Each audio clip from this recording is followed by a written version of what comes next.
The AI trade is struggling a little today, with Nvidia down nearly 4%. But three AI giants are claiming over the weekend they're seeing red-hot demand for their products. For today's Tech Check, Deirdre Bosa is here to break down the divergence. And Deirdre, I just want to know if this is why ChatGPT has been very glitchy lately.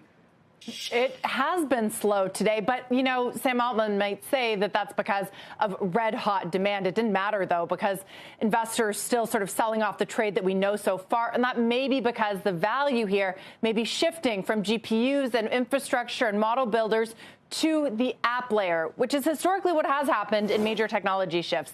Take this roadmap to monetizing cycles from Morgan Stanley.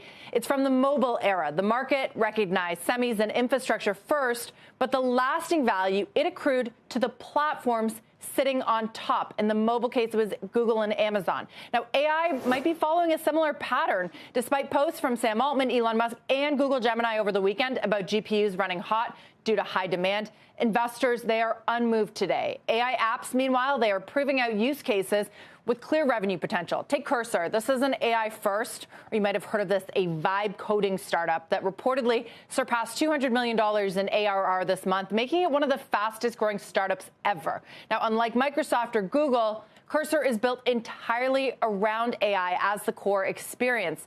It and other native AI apps, they're creating a clear contrast with the public names that are under pressure as markets remain wary of infrastructure spending, outpacing real demand and showing little signs of monetization. Kelly, that's the topic of our latest Tech Check take, rise of the app layer. Check it out by scanning this QR code, or you can check it out on YouTube. It published earlier today, but really it goes into how these were called AI wrappers kind of disparagingly at the start of this, and AI model companies like OpenAI got all the attention, but that is certainly shifting, especially in the VC world. Tech Check takes. Can you say it 3 times fast?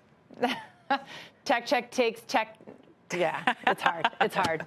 We'll get who was the voice one? Simba? Sesame. Who's Sesame? Yes, thank you. Sesame.